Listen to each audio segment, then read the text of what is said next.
Ya, no esperen que en la práctica, al momento de desarrollar algún tipo de estudio eléctrico, cualquiera que sea, ustedes van a contar con toda la información disponible.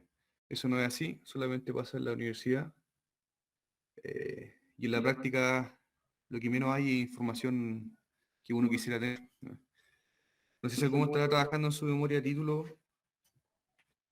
Si no, y están próximos, les va a ocurrir que el único dato que necesitan, ¿cierto?, es el que les falta. Así que eso es típico y vayan acostumbrándose ahí a los supuestos y a tomar ciertos riesgos siempre que sean bien justificados.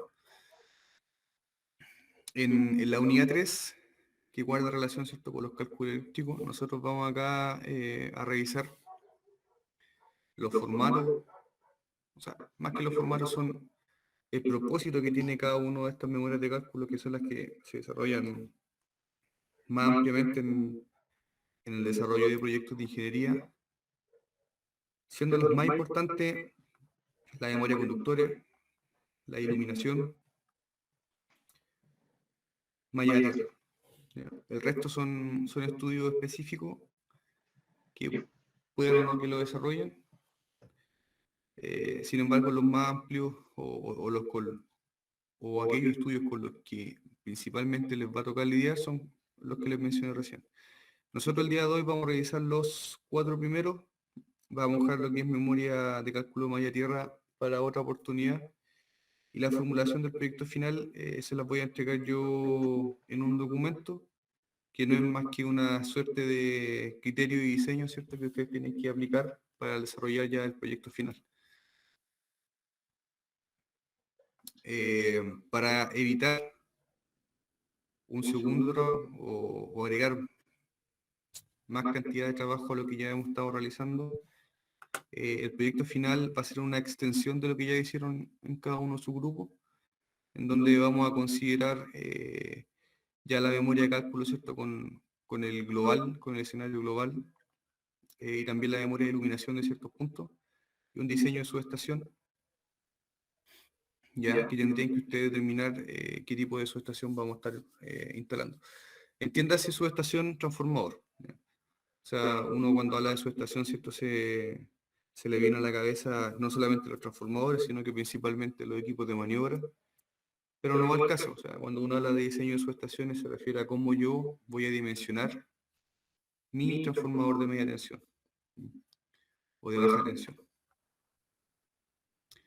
En la memoria de cálculo conductores, bueno, estuvieron trabajando, ¿cierto?, hace días atrás sobre el cálculo o el dimensionamiento de conductores, ¿cierto? Les voy a leer lo que dejé acá explícito. Dice: la memoria de cálculo de conductores o alimentadores tiene como alcance dimensionar el calibre de los conductores de fuerza necesarios para alimentar las cargas del proyecto, en media, alta o baja tensión, según así lo requiera el proyecto. O sea, el resultado de la memoria de cálculo de conductores es identificar, definir, ¿cierto?, dimensionar qué tipo de conductor voy a utilizar a todo nivel del proyecto. Los alimentadores, el incoming, ¿cierto? Los subalimentadores y todos los circuitos que distribuyen desde los centros de control de motores, ¿cierto?, o los switcher hacia las diferentes cargas que tengo proyectadas, ¿cierto?, en el proyecto.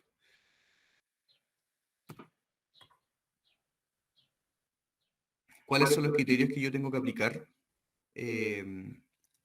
Habíamos conversado sobre el criterio de dimensionamiento por capacidad de corriente, ¿cierto?, que es el inicial, y la segunda lista que tiene que ver por la caída de tensión, ¿cierto?, tanto en régimen como en partida directa de motor.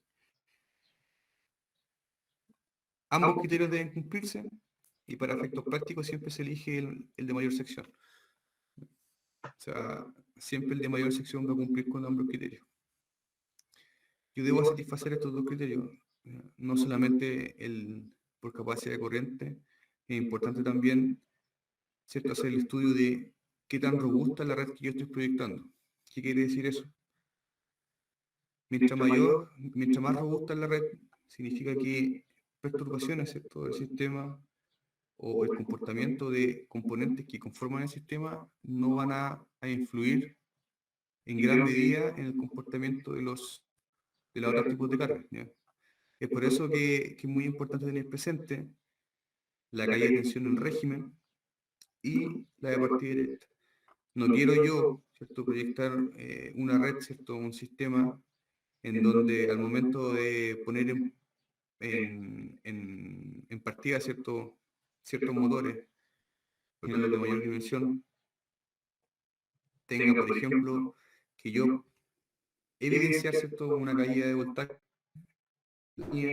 que eventualmente me podría provocar problemas de operación en el resto de motores que están trabajando en el sistema o en los equipos o aparatos electrónicos que están alimentados, ¿cierto?, de la misma red.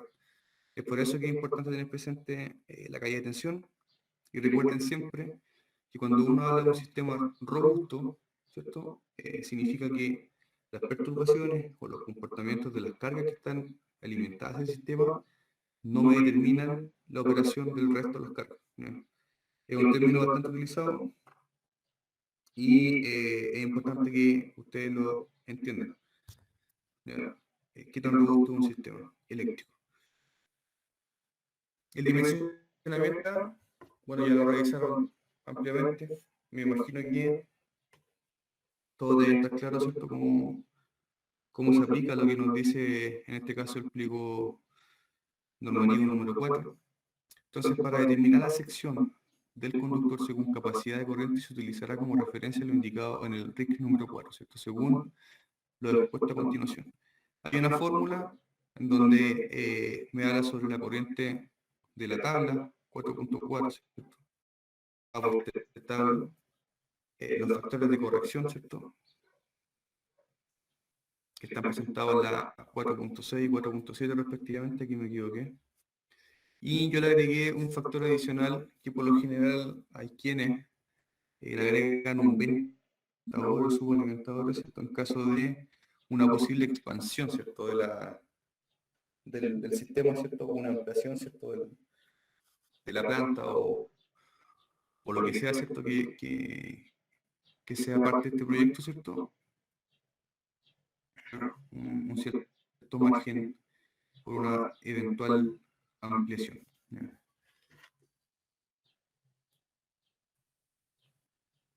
Entonces, el RIC 4, ¿cierto?, nos presenta, aquí le puse, le adjunté, ¿cierto?, la primera tabla, en donde, de acuerdo a la sección, ¿cierto?, y el método de canalización, me va determinando, ¿cierto?, cuál es la ampacía máxima que tiene cada una de esas secciones.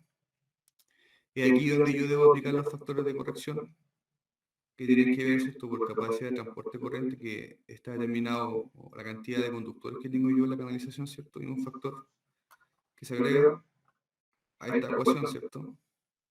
Es decir, la capacidad de corriente máxima, ¿cierto?, corregida que tiene esa sección de conductor, ¿cierto?, está siendo ponderada, ¿cierto?, o corregida a un factor que está presentado en la tabla 4.6, en este caso, que varía de 0.8 a 0.5, ¿cierto?, que va a depender de la cantidad de conductores.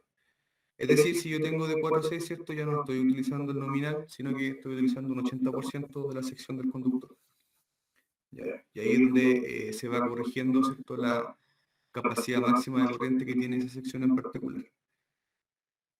Me dice la norma, en el punto 6.2.4, si el número de conductores activos colocados en un mismo ducto o cable, excede 3, se deberá disminuir la capacidad de transporte corriente de cada uno de los conductores individuales de acuerdo al factor de corrección, ¿cierto?, Fn indicado en la tabla 4.6. Es decir, si yo tengo más de tres conductores, ¿cierto?, en una misma canalización, yo debo aplicar ese factor a todos los conductores, ¿ya?, no solo al que yo estoy interesado por dimensionar. Dice además, ¿cierto?, que varios me preguntaron, que está explícito en la norma, dice, en caso de circuito trifásico no se considerará el neutro como un cuarto conductor y el conductor de tierra de protección en ningún caso se le considerará como un conductor activo al fijar la capacidad de transporte de una línea. Sin embargo, las tres fases forman parte de un circuito activo, ¿cierto? Y ahí yo a algunos le hacía la mención. Si hablamos de un multiconductor, no es necesario, ¿cierto? porque ya el fabricante incluyó todo lo que tenía que incluir, ¿cierto?, en su fabricación. En cambio, si yo estoy utilizando conductores monopolares, quiere decir que es un conductor por fase, yo debo aplicar este criterio. ¿Ya? La otra tabla de corrección, o sea, el otro factor de corrección, tiene que ir con la temperatura ambiente. Lo mismo, yo ahí si se fijan, con ciertos valores de temperatura ambiente, el factor es por sobre el 1, ¿ya? Sin embargo, de los 30 grados hacia arriba, ¿cierto? Ya yo empiezo a castigar, entre comillas, ¿cierto?, la sección del conductor. Por tanto, la cantidad de transporte de corriente que yo voy a disponer, ¿cierto?, según la norma va a ser menor. Entonces, en resumen, y aquí quiero que alguno de ustedes tome la palabra, ¿qué hago yo? Tengo una corriente dada, ¿cierto?, de mi carga, que puede ser 50 amperes, por ejemplo. Ya me sitúo acá en el A1, ¿cierto? Y para eso necesito, ¿cierto?, una sección de 13,3 milímetros cuadrados, ¿cierto? O sea, WG. Si yo aplico el factor, ¿cierto?, 0,8, ya no va a ser 50, ¿cierto? Lo que voy a transportar va a ser 50 por 0,8, 50 por 0,8, sería 40, ¿cierto? Es decir, que yo con esa sección, ¿cierto?, bajo la corrección que apliqué, yo ya no voy a poder transportar 50, sino que 40 amperes. Por tanto, voy a ocupar la siguiente superior, siempre y cuando, ¿cierto?, esta sección de 16, ¿cierto?, con el factor de corrección que también lo debo aplicar, que en este caso es 56 por 0,8, sea mayor a los 50 amperes que necesito. Si ustedes multiplican 56 por 0,8 me da 44,8, o sea, tampoco me sirve. ¿Ya? Recuerden que yo, como inicié el ejercicio breve, ¿cierto?, necesito transportar 50 amperes. El de 13,3 no me sirve, 16 tampoco. Veamos el de 21,1. Para eso, ¿cómo lo puedo verificar? Es 66 por 0,8, 52,8. Es decir, yo en un principio, ¿cierto?, tenía la sección de 13,3, ¿cierto?, que me coincidía justo, ¿cierto?, con los 50 amperes que yo necesitaba transportar. Sin embargo, al aplicar el factor de corrección 0,8, en definitiva, voy a tener que utilizar la sección de 21,1. Aun cuando, ¿cierto?, en su nominal, ¿cierto?, sin los factores de corrección, la opacidad de este conductor es de 66 amperes. Ahora, muchachos, los dejo ahí a aquellos que tengan alguna consulta sobre cómo hacer el dimensionamiento de conductores. La haga brevemente ahora para que la conversemos entre todos, que es importante que lo tengan claro, muchachos, este ejercicio. Más de alguno tiene alguna consulta porque varios de ustedes me preguntaron cuando estaban desarrollando el trabajo por WhatsApp. Así que sería bueno que si alguno tenga aún alguna consulta, me la indique.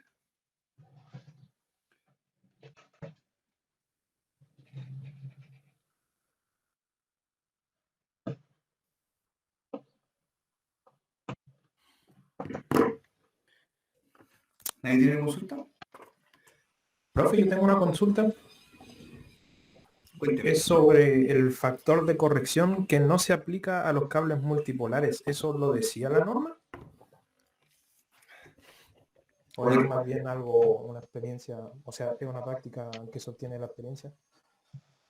No recuerdo si está explícito la norma, la verdad. En la norma anterior, en la NCH 4 del 2003, no lo indicaba. En el RIC de ahora, la verdad no lo he visto, ya, pero hay un sentido común ahí con respecto a eso. Porque el fabricante, ¿cierto?, ya me dispone los tres conductores. Recuerden que hay unos que son, por ejemplo, los trifásicos, son tres más neutros, tres más neutro tierra, va a depender del que uno necesite, ¿cierto?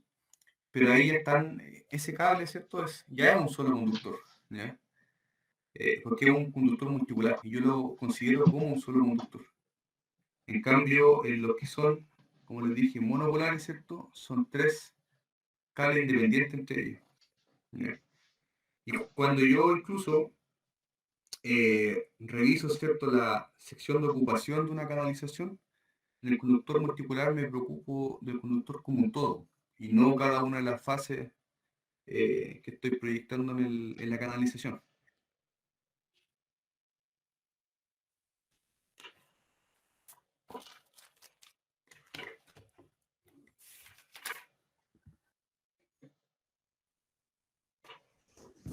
Vale, profe, gracias.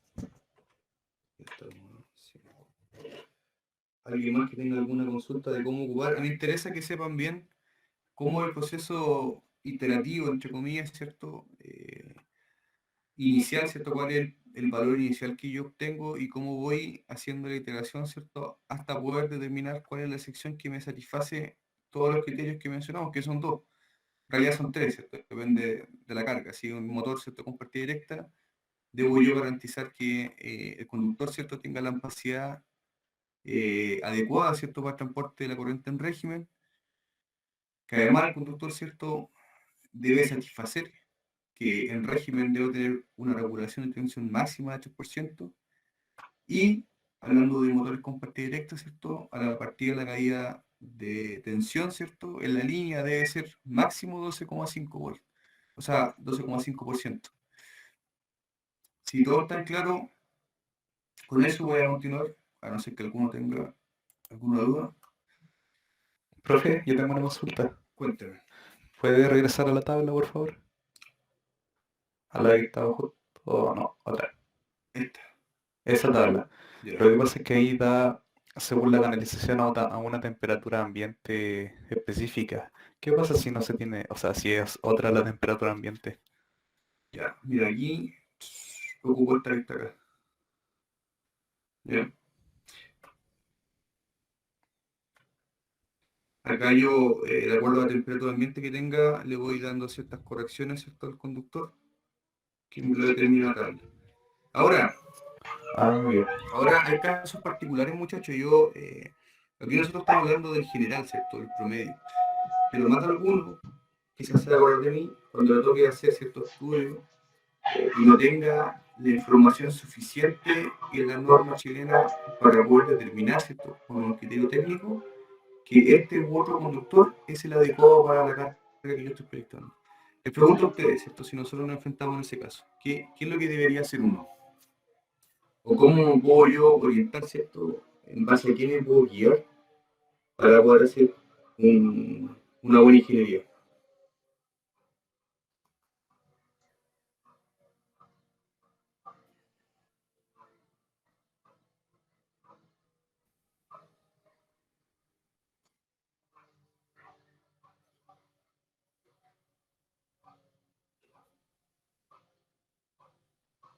¿Qué creen ustedes, muchachos?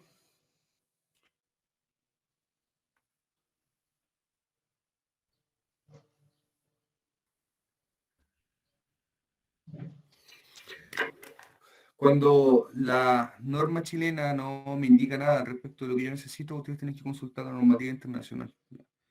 Eh, la IEEE, la IEC son normativas que son bastante más amplias. Recuerden que esto es un extracto de esas normas, ¿cierto? Y muchas se van a enfrentar que en varias ocasiones lo que ustedes necesitan proyectar, ¿cierto?, no va a estar declarado en la norma chilena, tienen que apoyarse con las normas internacionales. ¿Ya? Ahora entonces, los criterios, ¿cierto?, lo repito acá, para efectos de este trabajo, ¿cierto?, se considera la impedancia del cable solo como la componente resistiva y se debe satisfacer los siguientes criterios, ya hemos mencionado, ¿cierto?, que para que haya voltaje alimentador 3% de regulación de tensión máximo en régimen y 12,5 para la corriente partida, que a su vez debe satisfacerse, ¿cierto?, la regulación de 3% en régimen.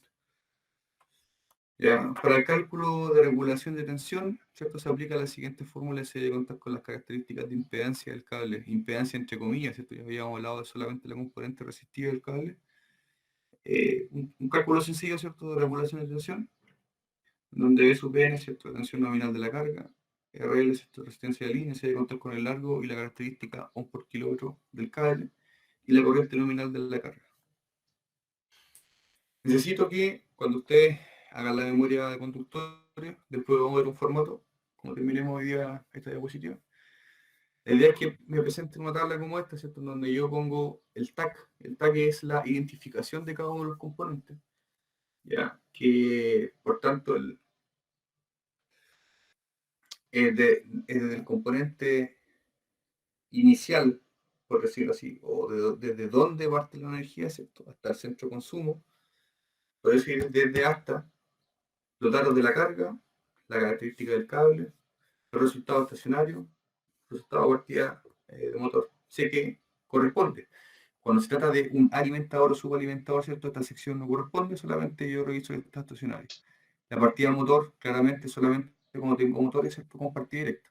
¿Ya? Y una breve observación, ¿cierto? Del, del conductor, ¿cierto? Este documento que está acá, o esta tabla, ¿cierto? A su vez, en la documentación que uno genera, tiene relación con el documento que se llama listado de conductores, que es en definitiva el documento que uno toma, ¿cierto? Y con el cual va a cotizar, ¿cierto? Cuánto eventualmente me va a salir a mí en costo, ¿cierto? Poder llevar a cabo el proyecto. ¿Ya? En resumen, yo debo satisfacer en lo que es regulación de tensión, dos criterios, ¿ya? Régimen y partida directa, solamente cuando se trata de motores con partida directa. Y un segundo criterio en donde la corriente de operación, le puse ahí, OP, debe ser menor a la corriente I sub C, que es la que me entrega el primer criterio, que es el dimensionamiento por capacidad de corriente, en donde la norma dice que la IC es la capacidad de corriente máxima corregida.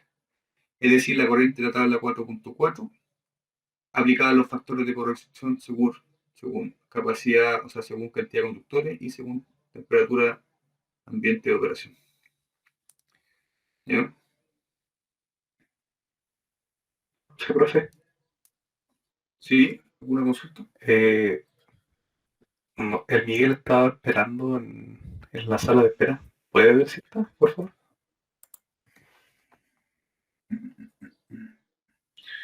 No lo veo. A ver. No. Dígale que entre de nuevo para. Ya, ya, gracias. Vale.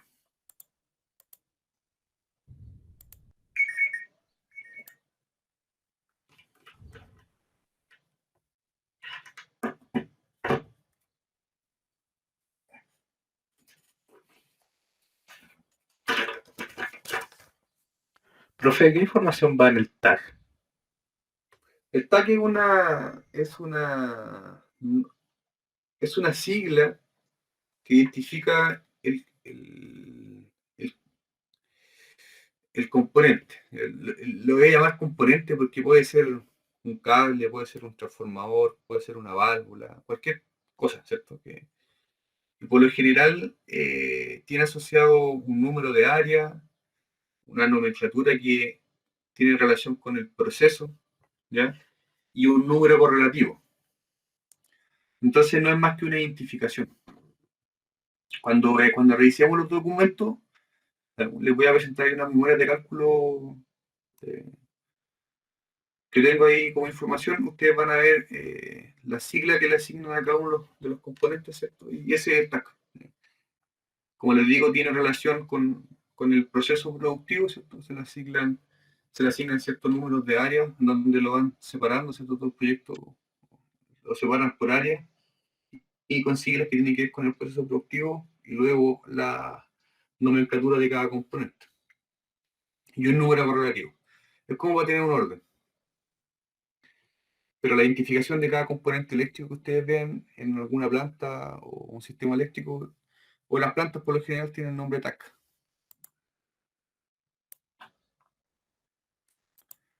Al final Profe, no. entonces es, es una sigla, ¿cierto? O Sí, sea, es no una siglo. sigla que se va creando dependiendo de, eh, de varias cosas.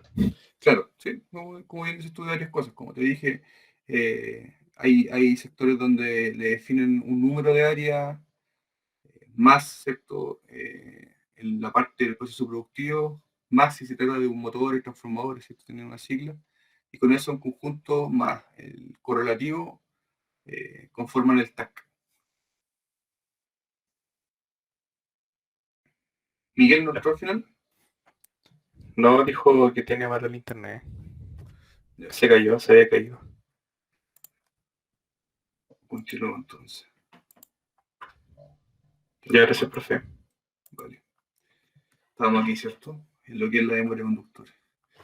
Entonces usted, como entregable, ¿cierto? Como entregable se refiere al documento como tal, ¿cierto? Tiene que tener una breve descripción de cuál es el método que ustedes están utilizando. La tabla resumen, ¿cierto? Que esta que está acá. No es más que eso, porque el resto se obvia. O sea, yo no voy a estar poniendo, como lo hace de repente uno de los trabajos de la universidad, ¿cierto? Quizás el código del programa que utilicé o los respaldos, ¿cierto? Al estudio del flujo potencia o lo que sea.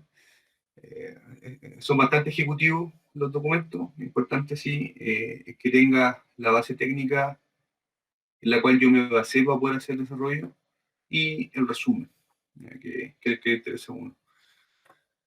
La memoria de cálculo y iluminación, acá les voy a pedir sí que descarguen, aquí sí les voy a pedir, es gratis, es muy ampliamente utilizado, el Dialux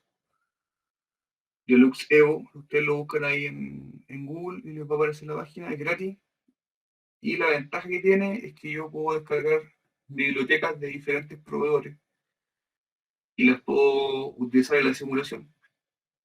Es súper versátil y como les dije, es un software que se utiliza ampliamente. No es el único, pero a mi gusto es bastante práctico y súper útil. Entonces, ¿en qué consiste la memoria de cálculo e iluminación? Dice que la memoria de cálculo e iluminación tiene como finalidad presentar la disposición, importante, la disposición, y cantidad, también importante, ¿cierto? Luminaria, que se proyectarán para poder cumplir con lo estipulado de la norma técnica vigente. ¿Ya? Entonces es un software bastante gráfico, el que vamos a ver, ¿cierto? Y lo importante es definir dónde yo voy a disponer la luminaria y qué cantidad de luminarias voy a estar proyectando para poder satisfacer, ¿cierto? Lo que me indicaba el RIC, que era el RIC 10, ¿cierto? En donde me indica cuántos son la cantidad de lux que debo tener yo en las diferentes áreas de trabajo. Entonces, para poder hacer o desarrollar, ¿cierto? La memoria de cálculo, dice, para poder tener la cantidad de tipos de luminarias a utilizar, se debe considerar lo siguiente. Primero, ahí ustedes les va a quedar más claro, la superficie de cálculo que yo voy a estar utilizando va a estar ubicada a 0,85 metros de distancia del suelo. Esta distancia puede variar y puede estar explícita en el documento criterio de diseño que tienen los clientes, como lo conversamos hace tiempo atrás, en donde quizás yo, si quiero, estoy construyendo mi casa, ¿cierto? Me gustaría que el estudio estuviese ubicado a 1 metro de distancia del piso, no a 0,85, o 1,5, o a nivel de piso, ¿ya? Eso uno lo puede ir variando, para efectos prácticos lo vamos a utilizar como 0,85, y se considerará un contraste de todos los documentos de 0,8 para toda la superficie. Este factor tiene que ver con cuánta luz puedo yo reflejar, ¿cierto? Desde las caras, ¿cierto? Los componentes que estoy utilizando en el software. Se debe utilizar luminarias exteriores que cumplan con lo estipulado en el decreto supremo número 43. Es que tiene que ver con la contaminación lumínica. Si es que aplicase, tienen que tenerlo presente. Muchas veces uno se complica con esto, pero no es más que mencionar, ¿cierto?, que la luminaria cumple con el decreto supremo y por lo general cambian constructivamente, tienen ciertas cápsulas, ¿cierto? O constructivamente tienen una suerte como de techo, ¿cierto?, en la parte superior de la luminaria, de manera tal que la proyección de la luz, ¿cierto?, sea solamente hacia el objetivo que yo quiero iluminar y que no, ¿cierto?, salga iluminación, ¿cierto?, hasta la parte superior, ¿cierto?, que es lo que yo quiero evitar, contaminar el cielo. ¿Ustedes conocen este decreto supremo o han escuchado hablar de él? Yo al menos no. No, bueno, ustedes saben que en el norte de Chile, ¿cierto? Hay una cantidad no menor de observatorios, ¿cierto? Aunque ustedes no lo crean, la luz, ¿cierto? Que se proyecta desde las ciudades, de las empresas mineras, cualquier planta productiva que esté alrededor de estos centros observatorios, decontaminan el cielo y perjudica la calidad de observación que yo pueda tener. Ahí fue donde nació este decreto, ¿cierto? Entonces, me da ciertas indicaciones que debo yo cumplir.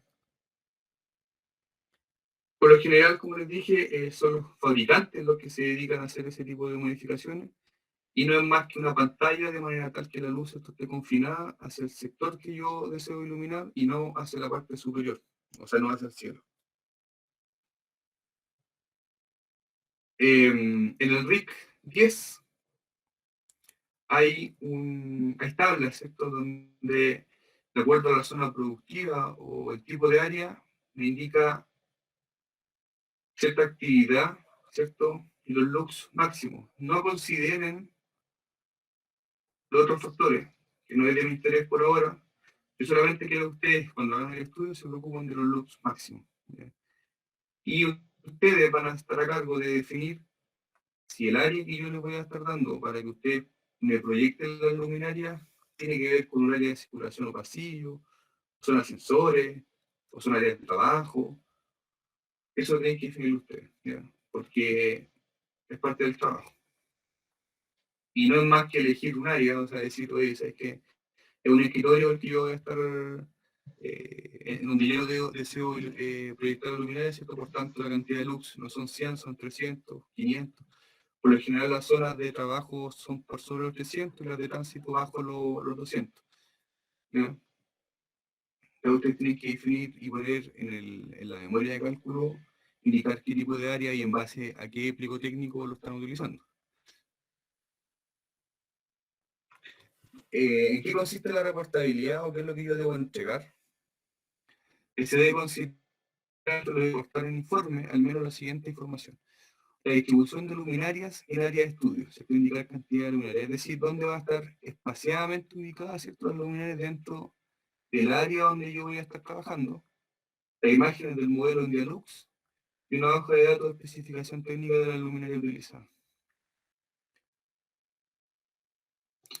Entonces, acá tenemos un ejemplo, para que les quede más o menos claro cómo va el proceso. O sea, yo tengo que proyectar las luminarias suficientes según lo indicado en la siguiente tabla. Hablemos, ¿cierto?, de un pasillo, de una vereda, por ejemplo, puede ser.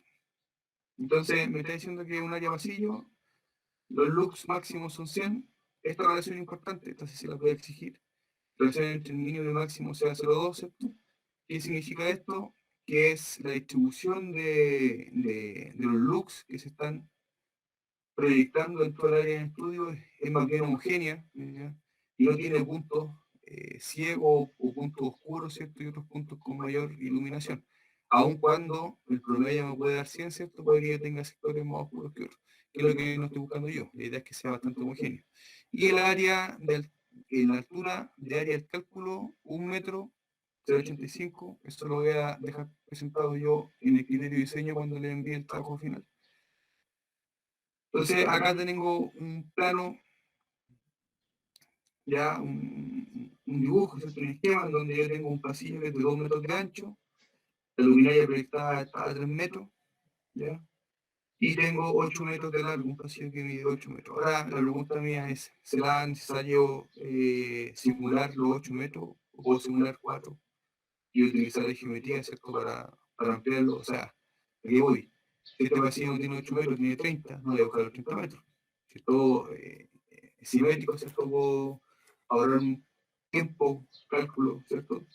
Y utilizar quizás la mitad, un cuarto de la distancia, ¿cierto? Del pasillo en este caso, aprovechando la geometría. Si no fuese el caso, no lo puedo hacer. Entonces, tengo yo, ¿cierto? Este esquema. Yo defino mi superficie de cálculo, ¿cierto? Que va a estar a 1 metro de distancia. Ahí está en naranjo, las dos vistas, y tengo la luminaria. ¿Ya? He visto luminaria y en base a eso saco el cálculo que me lo hace el software. Antiguamente se hacía a mano, ya no, no es necesario. ¿Cómo funciona esto? Veámoslo ahora. Yo tengo un video cortito. El Dialux tiene muchas funciones, pero solamente limítense a hacer lo que está presentado acá, porque es lo que necesitan. El resto, bueno, si quieren profundizar más adelante, bienvenido, les va a servir. Pero lo que vamos a ver ahora es lo básico y lo necesario y suficiente como poder cumplir con el trabajo que les voy a presentar. No está con audio, yo lo voy a ir describiendo un poco. Aquí se hace proyecto nuevo. A mano izquierda, uno puede elegir la superficie que va a estar dibujando, claramente en 3 dimensiones.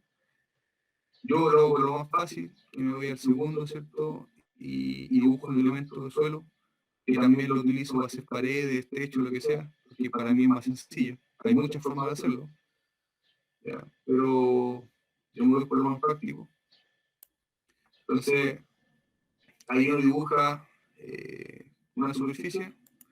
Yo aquí la dibujé oblicua. ¿Cuál es el propósito? Es que ustedes después vean que a mano izquierda, donde dice posicionamiento, yo puedo elegir las dimensiones, ¿cierto? La ubicación, ¿ya? El coordenada, ¿cierto? Tiene 3 coordenadas, ¿cierto? Una que me define la altura, el ancho y el largo, ¿ya? Y también los ángulos. Si fijan acá a mano izquierda, o sea, bien digo, mano izquierda, la tabla, la última tabla están los ángulos, y tienen que ir con los ángulos, en este caso, el rectángulo. Pero yo puedo hacer la figura, como lo hice recién, ¿cierto? Una figura inicial y después ir modificándola con las coordenadas, que es como lo que voy a hacer ahora. Arriba, en la parte superior, yo tengo las 3 primeras secciones que dice construcción, que tiene que ver cuando yo construyo, ¿cierto? Entre comillas, plano o maqueta de lo que yo quiero proyectar. La sección donde dice luz, donde yo tengo todas las configuraciones de las luminarias que estoy proyectando. Y la hoja de cálculo, que es la superficie en la cual el software me va a determinar la cantidad de lux y cómo están distribuidos para poder ver si cumplo o no con lo que me exige la norma. Cuando yo me voy en construcción, pincho, en este caso, el elemento que realicé recién, acá arriba, el Q. No sé si me siguen con el cursor, pero dice terreno 1. Después viene la opción de poder ingresar un plano. Yo aquí pudiese exportar, ¿cierto?, un plano en AutoCAD para poder dibujarlo de mejor manera. No lo vamos a hacer ahora. Después viene la vista en 3D y la vista en planta, que es la vista superior, que es la que tengo ahora. Cuando pincho un elemento, con esta cruz, ¿cierto?, yo lo puedo mover de posición y con el símbolo del costado lo puedo rotar, ¿ya?, en cualquiera de los 3 ejes, como yo quisiera.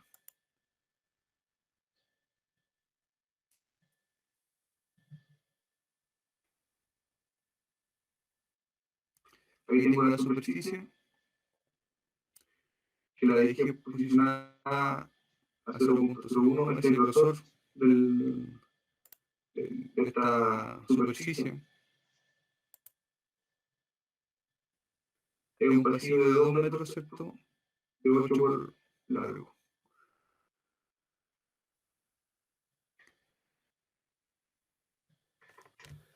Ahí estoy ubicado justo en el medio, ¿cierto?, de mi eje, de mi origen el origen de todo el plano, ¿cierto?, está presentado por esa representación, ¿cierto?, donde están todas las flechas que me indican cada una de las coordenadas, ¿cierto?, que hemos conversado.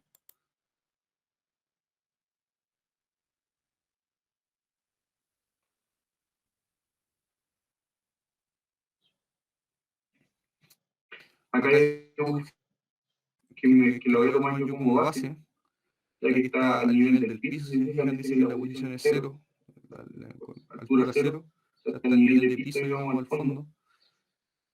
Y después de eso yo debería instalar o proyectar mi hoja de cálculo. Ahí con el cursor le estoy mostrando las diferentes funciones que tengo y como les comenté anteriormente, yo puedo hacer, tengo varias funciones para hacer escaleras, para hacer los techos, para hacer piezas.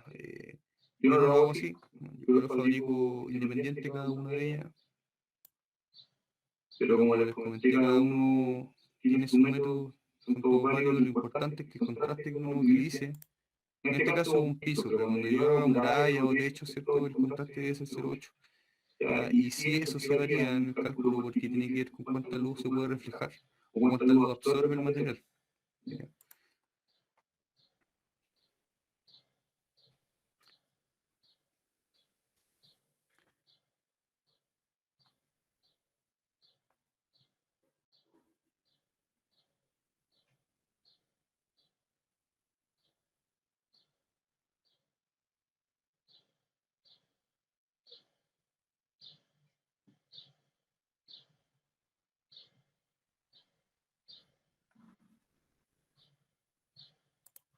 Acá en la sección anterior, yo puedo buscar la luminaria y la ventaja que tiene el Dialux es que yo al momento de poner seleccionar, yo puedo buscar los proveedores y me despliega automáticamente la página asociada a ese proveedor, en donde yo puedo ver todas las luminarias que tiene y cargarla automáticamente al programa. Entonces, es súper versátil y rápido de utilizar, no tengo que bajar una librería específica, sino que las puedo buscar directamente e instalar.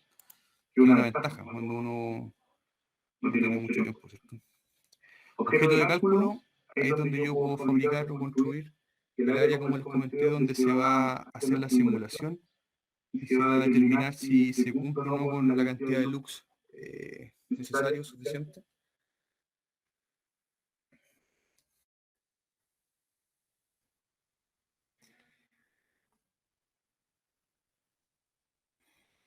Ahí dibujo la superficie de cálculo que tiene que ser de la misma dimensión del pasillo.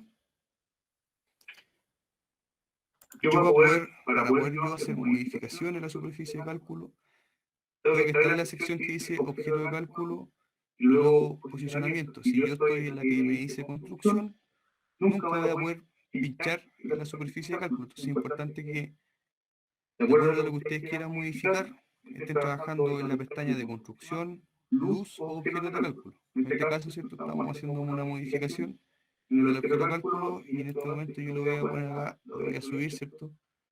Y le puse 0,85. Esa es la altura que yo quiero hacer el estudio a 0,85 metros del piso.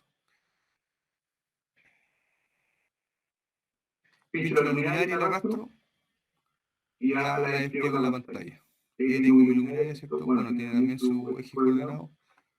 También acá abajo, estando en luz, ¿cierto? Luminaria, pincho yo la luminaria y tengo acá el posicionamiento en las coordenadas, ¿cierto? Que guarda relación con el eje principal, ¿cierto? Que es el que está centrado en la figura en donde está ubicada la superficie de cálculo.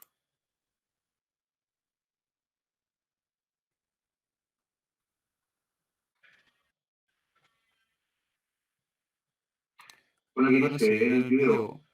Acá cuando pinchan en la parte superior derecha, si ustedes se fijan en la luminaria, pongan atención, yo ahí tengo solamente el rectángulo, ¿cierto?, que nos representa la luminaria. No sé por qué la verdad, pero acá uno pincha donde está este como display y se muestran diferentes funciones que tienen que ver con la luminaria. Entre esas, ¿cierto?, yo puedo graficar el haz de luz y una línea que me va a determinar el punto de intersección entre el centro de la luminaria y la superficie de trabajo, o la superficie de cálculo, que es bastante útil para saber si el ángulo que tiene la luminaria, ¿cierto?, está proyectada hacia la superficie de cálculo y no hacia su sector. Si se fijan, cuando vaya aquí al lado derecho, voy a pinchar una de las funciones y va a salir el haz, ahí está en amarillo. A lo mejor no se nota mucho por el contraste, pero cuando uno pone la vista 3D se nota más claro. Ahí la giré, ¿cierto? Le di un ángulo de 5 grados y ahí está mi luminaria. ¿Ya? Objeto de cálculo y recién, si se fijan, yo tenía la luminaria, ¿cierto?, con mi piso, por decirlo así, y una vez que pinché en objeto de cálculo, recién salió la superficie de cálculo, que es la que está en amarillo.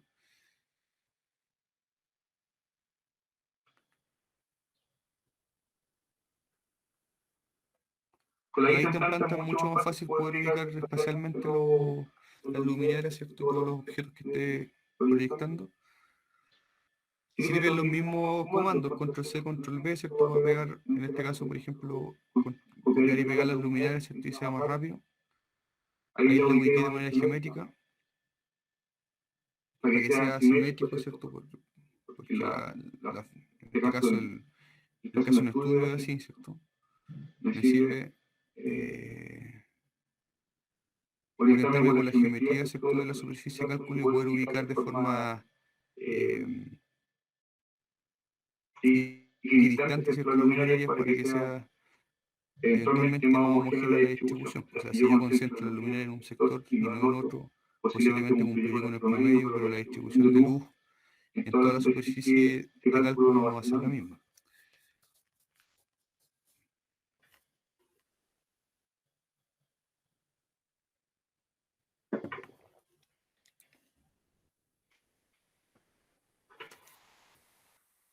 Este software yo no lo ocupé en la universidad, sí lo ocupé después cuando estuve trabajando en el área de proyectos y lo he ocupado de ahí hasta entonces. O sea, como les dije, es bastante versátil y independiente del área donde ustedes se desarrollen después, hacer una memoria de cálculo es bastante útil que les sirve para hacer a veces mejora, ¿cierto? En la planta donde estén trabajando o incluso trabajar como independiente.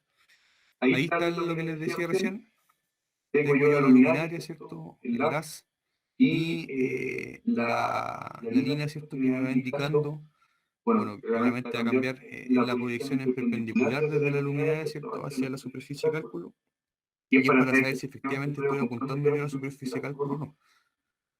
Que a veces, ¿cierto? Uno le da la impresión que sí, pero no es así.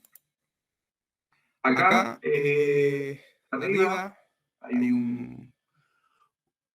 un botón, ¿cierto? Un icono que dice proyecto completo. Cuando uno pincha ahí, es cuando empieza a hacer todo el cálculo del software, ¿cierto? Para poder determinar cómo se distribuye el lux, ¿cierto? La superficie. Me entrega un mapa donde me da la cantidad de lux, ¿cierto? Y yo debo pinchar en la esquina superior derecha, se me despliega la superficie de cálculo, uno, porque tengo solamente uno, pincho, ¿cierto? Para poder desplegar todos los valores y ahí me entrega los valores característicos, la media, el mínimo, el máximo, la relación entre el mínimo y el medio y entre el mínimo y el máximo. Esa debe ser 0,2, mínimo, para garantizar que sea homogéneo.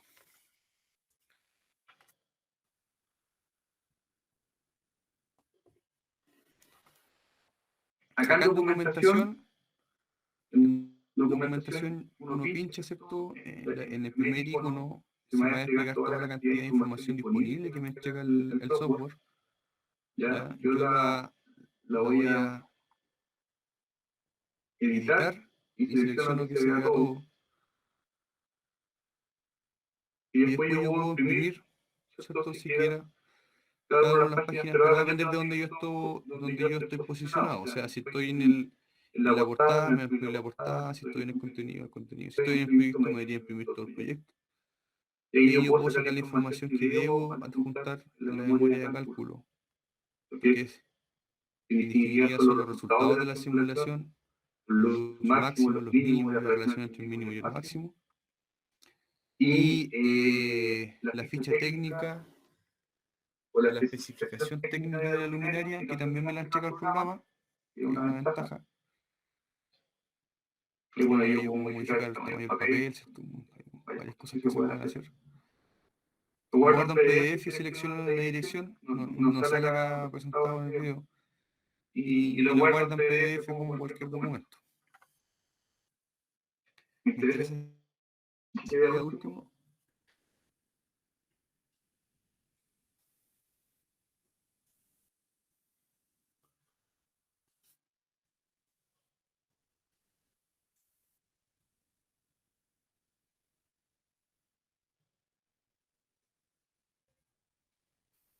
Con ahí yo puedo ir variando el contenido Esta luminaria, en este caso, ocupa una sola, ¿cierto? Por eso sale esta luminaria y aquí dice cantidad son dos.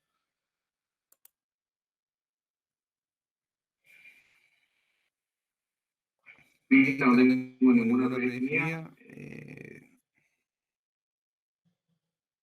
Ahí está la ficha técnica del producto. Este es el plano, esto es importante porque me está indicando dónde está espaciadamente ubicada la luminaria, ¿cierto? El eje cartesiano XY, ¿cierto? Y la altura.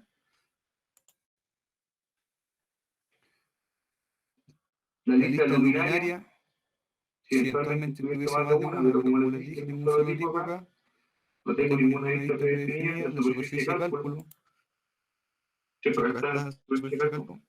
Y yo la puedo presentar de diferentes maneras, como lo van a ver ahora.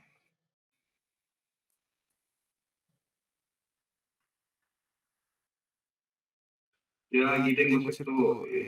La zona, ¿cierto? Donde está la cantidad de lux, cómo se distribuye, una suerte de mapa calor.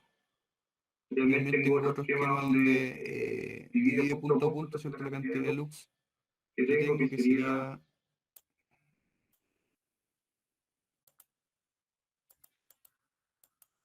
este que está acá al final. Me va a indicar en cada punto cuántos lux tengo. Los tres esquemas son los mismos, forma gráfica, diferente manera de representar. Para mí el más completo, creo yo, más sencillo es el primero, donde te muestra el mapa, ¿cierto? Y los lux por área. Y creo que es fácil representarlo y interpretar.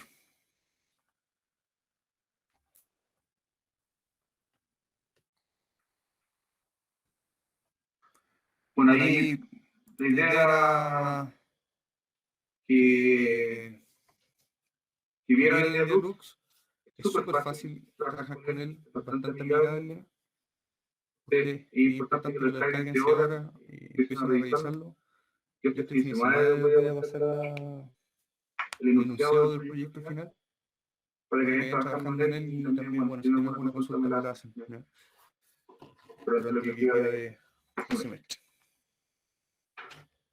La memoria de cálculo de su estación, como les dije, tenemos que hacer un buen dimensionamiento del transformador que va a estar alimentando la red que va a estar proyectando. El alcance dice que el presente documento tiene como finalidad presentar las bases técnicas que justifican la selección de transformador a utilizar según la demanda proyectada de instalación a construir. Para esto se utiliza lo mencionado en el estándar IEEE 141. Creo que se lo mandé por correo, si no me avisan para poder enviárselo. ¿Cuál es el criterio para el desarrollo del siguiente estudio de ingeniería? Consideramos lo siguiente. No se considera, para efectos prácticos, de lo que nosotros vamos a revisar, si se hace, la realidad, la práctica, si se hace, pero acá no lo vamos a mover. El rateo por altura, ya, hay un cierto factor de corrección, ¿cierto? De todo el equipo eléctrico que tiene que ver con la altura, por capacidad técnica, ¿cierto? Y además los transformadores se agrega lo que es el BIM, en donde yo determino, ¿cierto? O no determino, sino que aplico también un factor de corrección en la aislación que tenga el transformador, pero no va al caso, solo lo van a ver si ustedes se dedican a trabajar en proyectos de ingeniería. Y no existe ningún arranque simultáneo de motores. O sea, yo tengo que evaluar el caso de un motor de forma independiente del resto. O sea, no es una partida simultánea. Según las recomendaciones del estándar IEEE 141, para determinar la capacidad mínima requerida de un transformador de distribución, se debe determinar la potencia aparente necesaria para la partida directa del mayor motor conectado a este. Es decir, para determinar la capacidad mínima de un transformador, yo debo determinar la potencia aparente necesaria y otra vez entra la partida directa del mayor motor conectado a este, junto a la demanda máxima futura de las demás cargas, resultante del cuadro de carga del transformador a determinar. ¿Ya? Para estimar la potencia aparente necesaria para la partida del motor de mayor potencia, el estándar IEEE 141 entrega el gráfico indicado en la figura 7.1 del estándar, el cual relaciona la potencia de un motor hasta 1000 HP con la potencia aparente de partida requerida de acuerdo al porcentaje de caída de tensión deseado. ¿Cómo se hace esto? Esta tabla, o sea, esta figura, es la misma que está presentada en la norma. Abajo me indica la potencia en HP del motor, ¿cierto? Al cual yo voy a hacer partir con partida directa. A mano izquierda, disculpe, a mano izquierda tengo la regulación de tensión máxima permitida. ¿Ya?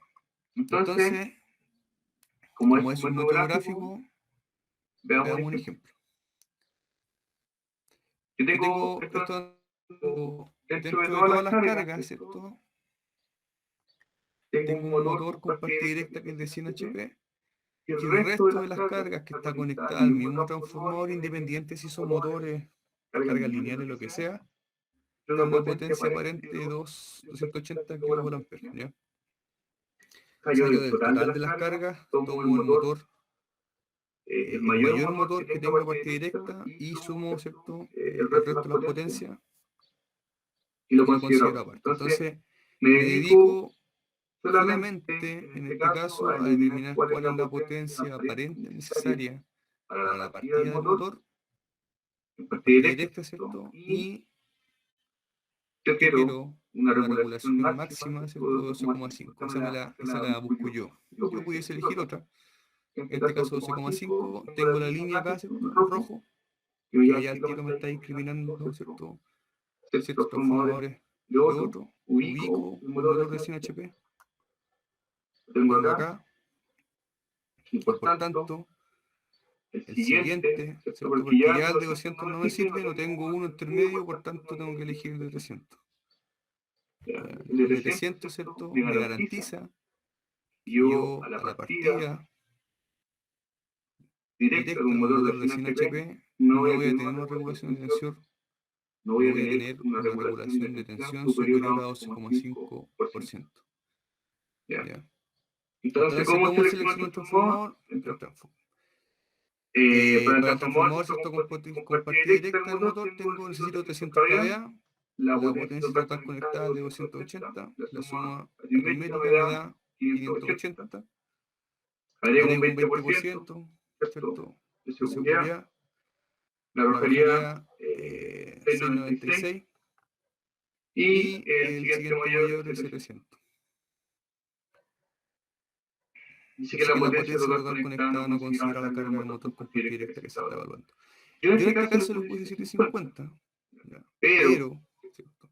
750 es porque la tabla no me muestra ninguno 700. Sin embargo, este gráfico que está acá solamente para la partida directa. Si yo tuviese uno de 700 también me serviría, ¿ya? Porque debe ser inmediatamente superior, ¿cierto? Al cálculo que tuve yo, en este caso era 696 kVA. ¿Se entiende el ejercicio? Profe, Cuénteme. la potencia total conectada donde dice 280 kV, ahí considero todo lo que no tiene que ver con motores. No, ahí considero todo el resto de las cargas, a excepción del motor que yo estoy evaluando. Es decir, si yo tengo dos motores, ¿cierto? Que son de 50 HP, también van incluidos ahí. El único que yo dejo excluido en este caso es el de 100 HP. Ya, ¿y por qué? ¿Por qué se hace de esta manera? Porque yo estoy, ¿cierto? Bajo el principio de que no hago partida simultánea de ninguno de los motores con partida directa. Por tanto, si la selección del transformador que yo realicé en este momento, ¿cierto? Me satisface, ¿cierto? La condición de partida para el mayor motor con partida directa, la debería satisfacer con el resto. Porque no tengo partida en simultáneo. ¿Se entiende? Sí, profe, entonces la potencia total conectada se incluye en todos los motores y todas las otras cargas que no están contempladas en como el motor más grande se podría decir. Claro, si yo tengo, por ejemplo, 5 cargas, ¿cierto? De las cuales tengo 2 centros de carga, ¿cierto? 2 tableros de distribución que alimentan luminarias, circuitos de control, lo que sea. Tengo 3 motores, de los cuales uno es el más grande, ¿cierto? Yo tomo la potencia de ese motor en HP, utilizo mi gráfico para estimar la cantidad de kVA necesarios para garantizar la regulación de tensión que estamos nosotros imponiendo y le agrego de forma aritmética, ¿cierto?, los kVA total de todo el resto de las cargas, a excepción, ¿cierto?, del motor que estoy evaluando.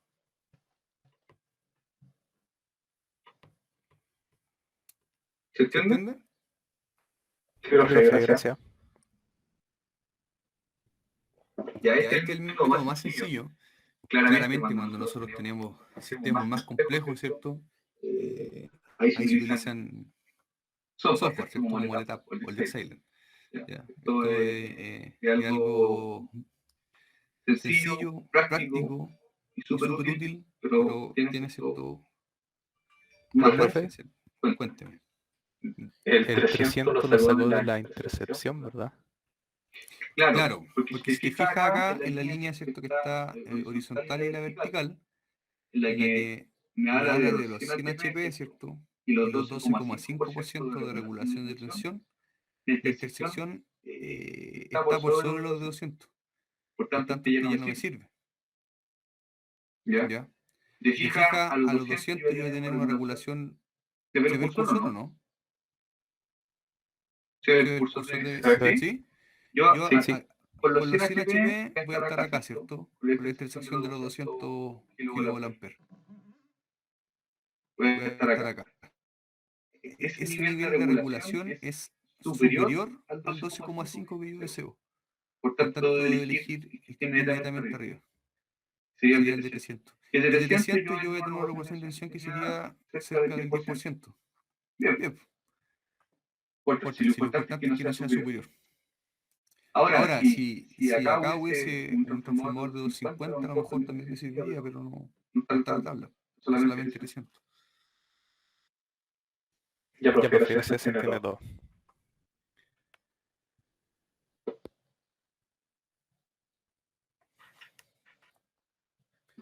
Por último, lo que vamos a ver hoy día, la memoria de cálculo y coordinación de protecciones. Esto no es más que presentar los valores de ajuste de las protecciones que yo voy a estar proyectando. Todo el proceso anterior, me imagino que ustedes lo conocen, ¿cierto? Lo que es la selectividad de las protecciones, que haya una buena coordinación, ¿cierto? Y cómo se hace el proceso. Aquellos que tengan alguna duda, lo podríamos revisar de forma puntual, ¿cierto?, con cada uno de ustedes, pero no lo vamos a revisar ahora. ¿Cuál es el alcance? El presente documento tiene como objetivo presentar el ajuste de las protecciones proyectadas buscando una correcta coordinación de ellas en donde se garantice una adecuada selectividad en dichas protecciones. ¿Ya? ¿Qué quiere decir eso? Que la protección opere cuando deba operar, ¿cierto? O sea, que esté protegiendo su zona de trabajo y no opere, ¿cierto?, para eventuales condiciones que estén agua arriba de la protección, ¿no? El criterio para el desarrollo del siguiente estudio de ingeniería, consideraremos lo siguiente. Se debe considerar la corriente INRACH del transformador. ¿Cuál es la corriente INRACH? Si no lo saben, no lo olviden jamás. Es la corriente de magnetización del transformador, es el símil a la corriente partida del transformador. Ambas son corrientes que se utilizan para poder orientar el dipolo, ¿cierto?, del núcleo de la máquina eléctrica para eventualmente comenzar a trabajar, ¿ya? La corriente INRACH de los transformadores es del orden del 10 veces su corriente nominal y se manifiesta siempre en el primario. ¿Ya? A diferencia de la corriente de partida de un motor que va entre el orden entre 6 y 7, por lo general se toma 6 veces la corriente nominal. ¿Y por qué la corriente INRACH se manifiesta en el primario? Es porque yo energizo el núcleo del transformador. Si yo hiciera la energización del transformador en el secundario, la corriente estaría en el secundario, ¿ya? Pero como los sistemas son radiales, ¿cierto?, por lo general yo hago arriba energizo la máquina eléctrica, en este caso el transformador, y ahí es donde se manifiesta la corriente INRACH. Se debe considerar la corriente partida de motores con partida directa y todas las curvas de coordinación de protecciones que se incorporen deben contemplar la protección de TAIN agua arriba de la instalación prevista. ¿Qué significa esto? Que mi coordinación de protecciones, ¿cierto?, debe incluir el ajuste de la protección que esté inmediatamente aguas arriba del punto de conexión donde yo voy a estar alimentando mi nuevo sistema. ¿Me explico? ¿Se entiende, muchachos, lo que quiero decir con ese punto? Sí, profe. ¿Sí? Yo tengo un nuevo sistema que va a estar proyectando, ¿cierto? Y claramente lo voy a estar alimentando de un nodo, ¿cierto? Ese nodo, para efectos de lo que es la jerga de ingeniería o proyecto de ingeniería, se llama TAIN.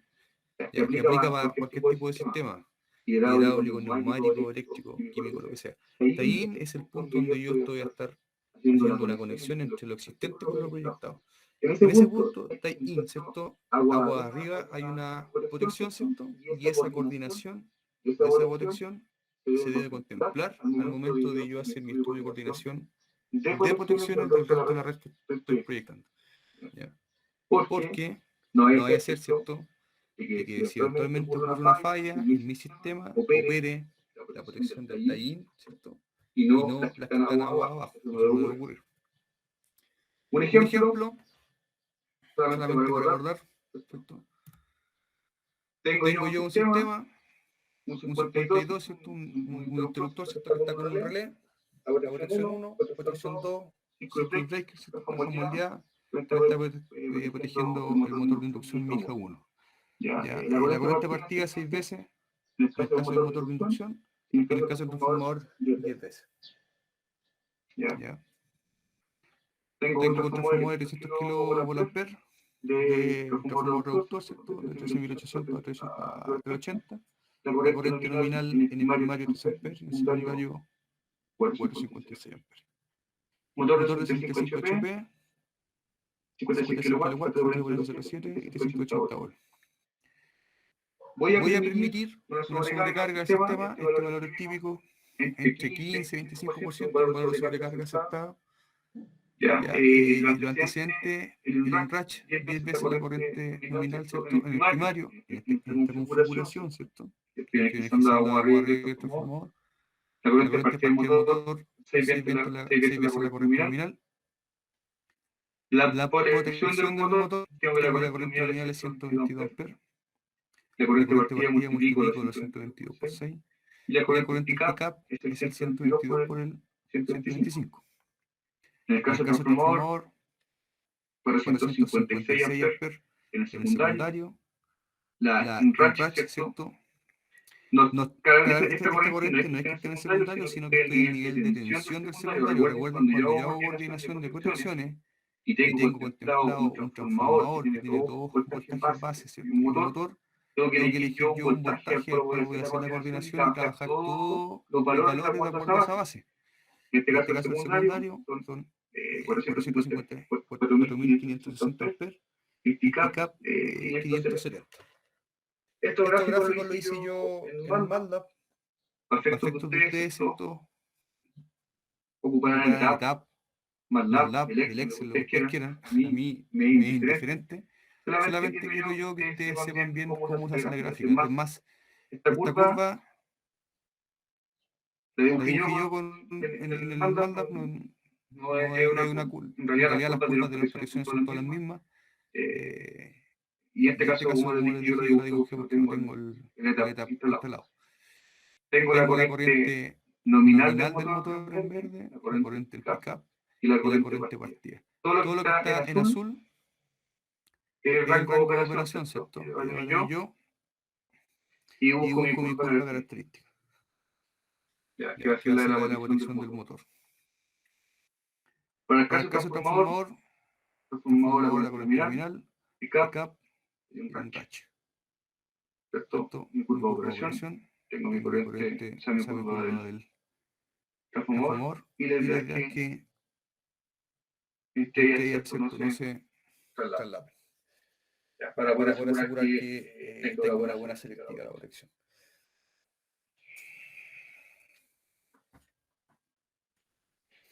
Al que me responda le doy 2 décimas. Ya, trabajo final. ¿Cuál es el error que tiene este gráfico?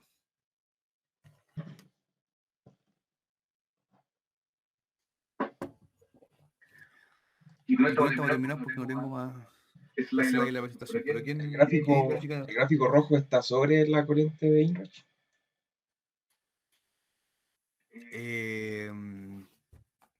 Está bien, porque la corriente InRatch, recuerda que la corriente InRatch dura muy poco tiempo, ¿cierto? Pero la protección del transformador no tiene que verla, porque si la ve, puede operar.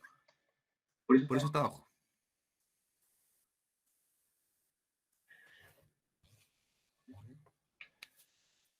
Entonces sería la otra, profesor. No sé, pero por descarte. Ya, pues, ¿quién se atreve?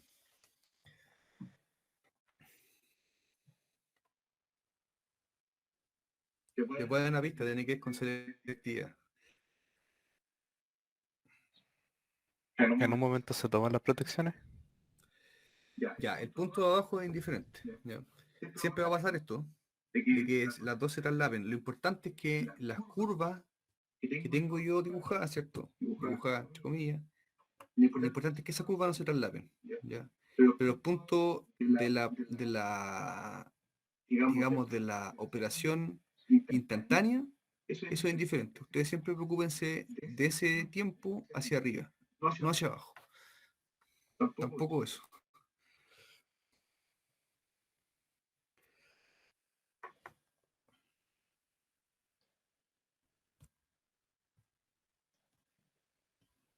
¿Qué puede ser? Que está muy cerca del punto de la corriente de Inrich.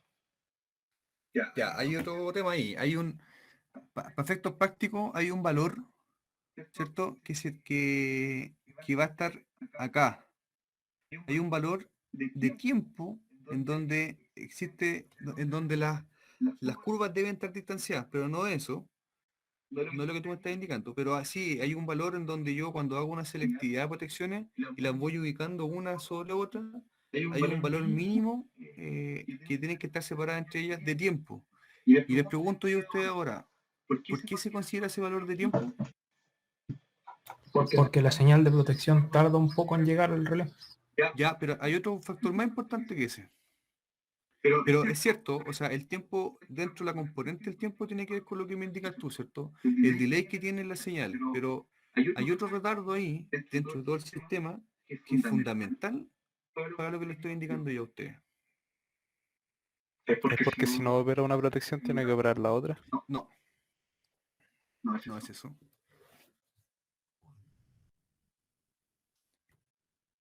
Yo en mi sistema, ¿cierto? Tengo mi sistema, hablemos del sistema completo. No estoy hablando del sistema eléctrico, estoy hablando del sistema que estamos nosotros teniendo en revisión, ¿cierto? Que es la operación de una protección.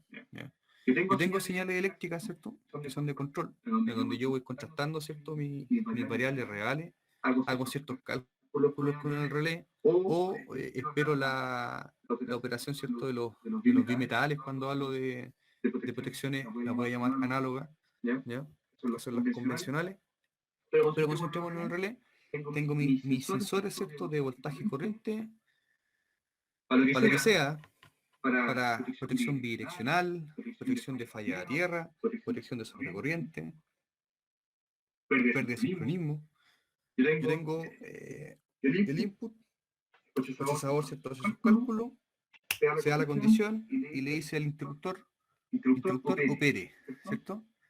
Y hay un tiempo en donde llega la señal, sale la señal del relé, ¿cierto? Y llega hacia el comando del interruptor. Pero posterior a aquello que pasa, nosotros pasamos de un sistema eléctrico a un sistema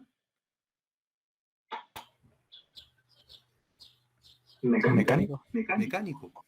Y los transientes y los sistemas mecánicos son mucho mayores, ¿cierto?, que los eléctricos.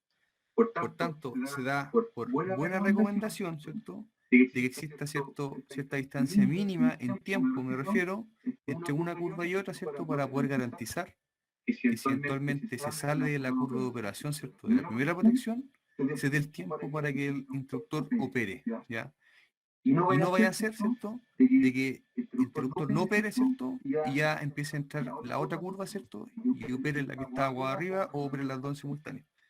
Por eso se toma como buena práctica, ¿cierto? Una diferencia entre las dos curvas, o entre las curvas, ¿cierto? Consecutivas entre una y otra, con un tiempo determinado. Bueno, nadie supo, pero ¿qué pasa con la corriente partida en motor? Es alta, ¿no? Ah, es lo que da nomás. Pero ¿qué modifico acá, cierto? Corriente partida dura ¿cuánto tiempo? X tiempo, ya. Independiente de eso, tengo una corriente de partida que es la corriente de partida, no la puedo cambiar. Y tengo el tiempo que dura la corriente partida. Este tiempo de permanencia de la corriente partida, ¿qué me lo va a determinar? ¿Qué me determina el tiempo partido de un motor? El tiempo de permanencia de la corriente partida en un motor. ¿Qué me lo determina? El tipo de arranque.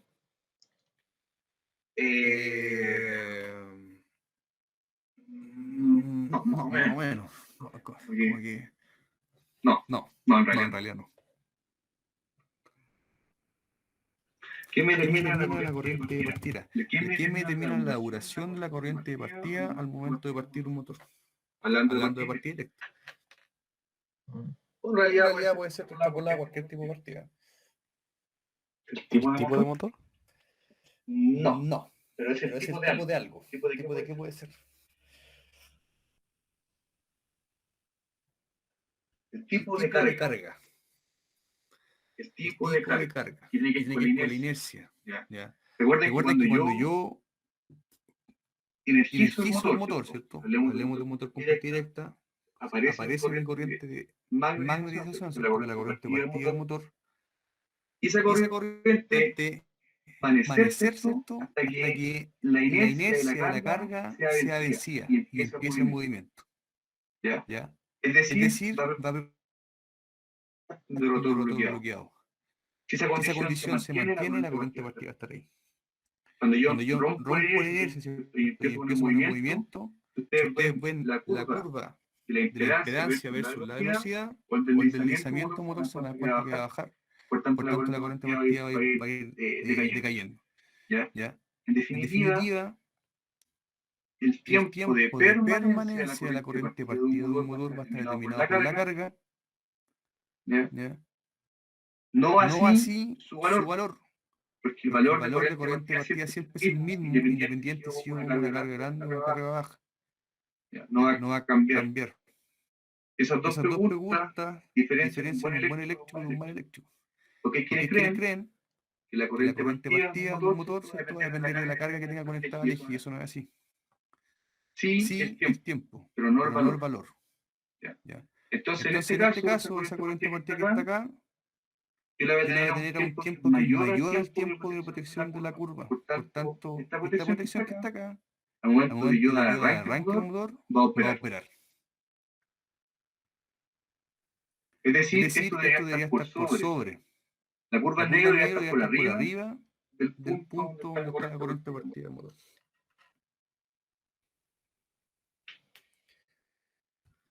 Ese era el error que tiene este gráfico.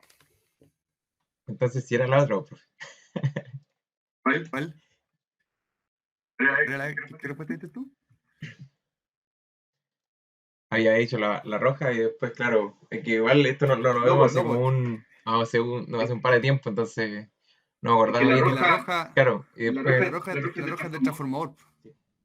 Y el transformador, claro, o sea, en este caso está abajo, no va a pasar nada. Ahora, hubiese sido nefasto si ese nodo, ¿cierto? Ese valor de corriente hubiese estado por sobre la corriente de la curva característica del transformador. Ahí corro un motor, ¿cierto? Le doy arranque y boto todo. O sea, voy a operar la protección 52 del transformador, ¿cierto? Junto con posiblemente la protección número 2 del motor. Siempre tiene que estar por debajo de la curva. Yo soy muchacho. Ahora revisemos uno. Voy a proyectar unos formatos de memoria de cálculo para que lo revisemos a la rápida. para que más o menos se hagan una idea. No se los voy a compartir, sí, por un tema de... Por un tema legal, ¿cierto? No puedo estar compartiendo el documento con cualquiera, pero vamos a ver aquí. Aquí estamos. ¿Se ve? Sí, se ve, ¿cierto? ¿Se ve bien? Sí, profe. Ya, ahí ayúdenme un poco porque estoy ahora proyectando, entiendo el PDF, ¿cierto? Que dice... Este sale el logo Codelco andino, ¿no? Sí. Y ahora dice Potrerillo, que esto es de Salvador. ¿Estoy bien?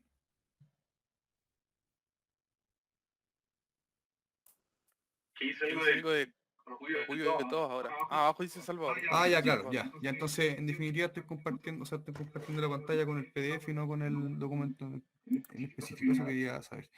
Ya, revisemos esta memoria de cálculo de iluminación.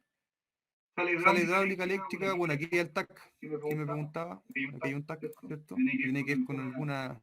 el CAL debe ser con quizás el área, el 2312 también.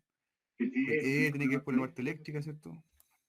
Pero bueno, ahí ese es un TAC. Está acá. Especifican, son todos iguales los documentos. Alcance, método de cálculo, consideración, antecedente, resultado. Entonces, alcance, ¿cierto? Esta memoria de cálculo se mide la ubicación y cantidad luminaria, bla, bla, bla, ¿cierto? De la sala eléctrica, del proyecto y todo el tema. Los antecedentes generales del proyecto.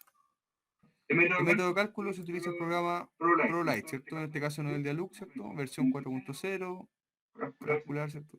Consideraciones, se consideró un nivel de iluminación promedio de 300 lux, ¿cierto? En el plano de trabajo a una distancia de 0,85 nivel del piso. La sala hidráulica estará equipada por 2 unidades hidráulicas y existirá el espacio y la capacidad para instalar 2 equipos adicionales, por lo que se considera para el cálculo la presencia de 4 equipos. ¿Cierto? Contexto general, los antecedentes del equipo, ¿cierto? El equipo de la luminaria. Aquí le dije yo el factor de refractancia o que tan opaco va a ser las paredes. En este caso le pone, se da un factor para el piso, para las paredes y para el cielo, para los equipos de la sala eléctrica. ¿Ya? Aquí está el nombre del plano, esa referencia. Los resultados, par de comentarios. Que es básicamente describir, ¿cierto?, dónde va a estar ubicada espaciadamente la luminaria, ¿cierto?, y los lux y todo el tema. Bueno, aquí está la sala eléctrica, se ponen, ¿cierto?, estos dibujos que hacen mención a los MSC, ¿cierto?, las luminarias, que va de la 1, 2, 3, 4 hasta la 10, ¿cierto?, que están ubicadas de esta manera. Tengo el mínimo, la media y el máximo. Acá están ubicados físicamente, ¿cierto? En este plano que es similar al otro que nos da Dialux, ¿cierto? Y más de lo mismo, ¿ya? O sea, no es más que esto. O sea, y ahí está lista la memoria de cálculo de iluminación, ¿ya? Acá esta le pone un poquito más de talento. Más nueva, esta es del año 2017 y la anterior era del año, a ver, 2004, varios años de diferencia. Aquí ya estamos con la tecnología un poco más desarrollada. Introducción, poco contexto, ¿cierto? Temas de contexto del proyecto, importante quizás tenerlo presente. Los antecedentes, ¿cierto? ¿Cuáles son los planos a los que hace referencia? La norma aplicada, en este caso ya no se aplica, ¿cierto?, la norma eléctrica 430, ¿cierto?, sino que sería el pliego número 10, ¿cierto? Las consideraciones, esto va a estar todo presentado en el criterio de diseño que yo les voy a enviar. Lo que les decía, esta tabla que está acá es la que salía en la norma chilena 4, ¿cierto?, que ya no sale, ahora es bastante más específica. Consideraciones y bueno, la simulación. Acá si se fijan ya estamos con un modelo 3D en donde y una maqueta, ya, por lo general los proyectos ahora de ingeniería, varios de ellos ocupan maqueta.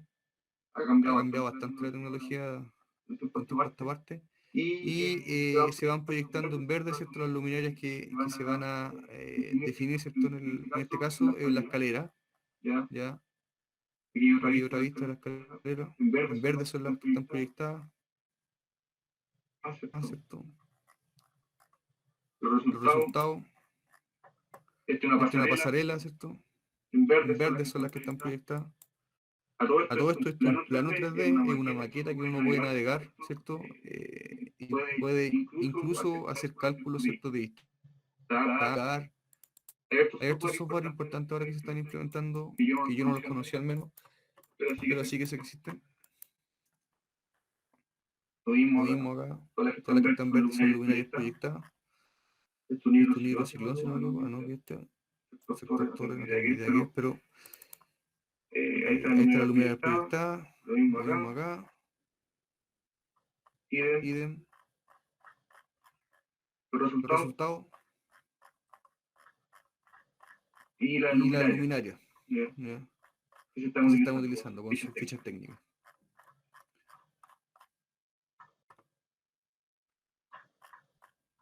La disposición. Bueno, no en toda la área se puede haber dibujado una exposición como tal, pero bueno, en eso consiste la memoria de cálculo de iluminación. Si se fijan, es bastante sencilla, un poco de contexto y derecho al grano, ¿cierto? Y todo te lo entrega el software.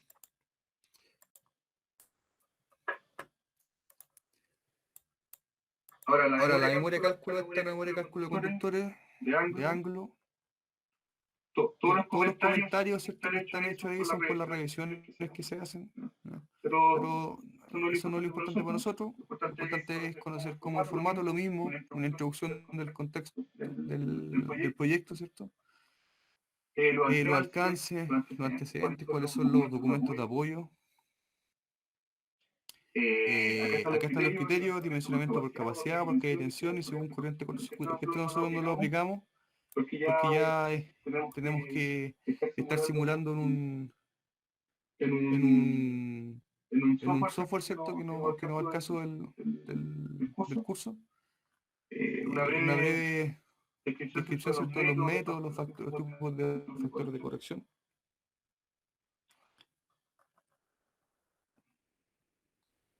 Por regulación de tensión. Acá aplica, ¿cierto? No solamente la parte resistiva del cable, sino que también la parte inductiva, ¿cierto? Que nosotros no la ocupamos en la reactancia, solamente lo vamos a utilizar la parte resistiva. Por cortocircuito. Se fijan, solamente presenta un poco los argumentos técnicos del desarrollo y luego al callo el tiro, los resultados. ¿Ya? Aquí están los tags, ¿cierto? Es el tag desde el equipo hasta dónde va. Todo eso ustedes lo van a tener cuando les llegue el documento, ¿cierto? La tarea, van a tener toda esta información para que puedan trabajar en forma ordenada. Y aquí un poquito más de argumento técnico. Ya. Más de lo mismo. Acá lo mismo, ¿cierto? Igual. Al final de cuentas, bueno, una de las cosas que a mí en lo personal no me gusta mucho de la ingeniería de proyectos es que siempre es lo mismo, Porque cambia a veces son los valores nomás, pero la médula del trabajo es lo mismo. O sea, tomar un documento y bajar sobre ello. A veces se ven cosas interesantes, pero la mayor cantidad del tiempo uno ve siempre lo mismo.